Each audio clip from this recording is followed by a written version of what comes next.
Hello, this is Arcade February 2026 Sprint 1.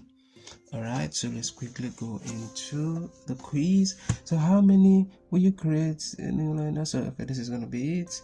This is gonna be computer engine and Google Cloud. What does the machine type configuration primarily determine?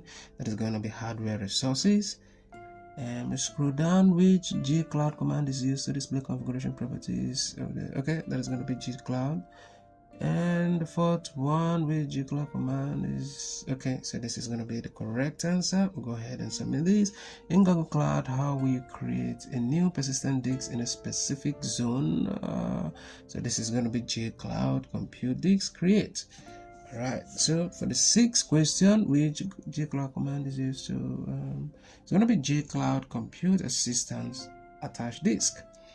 Alright, so that is all. Go ahead and submit this, and this is the time we use, 24 minutes and 40 seconds. Remember, I have to speed up this video to make this video as short as possible. Thank you for watching.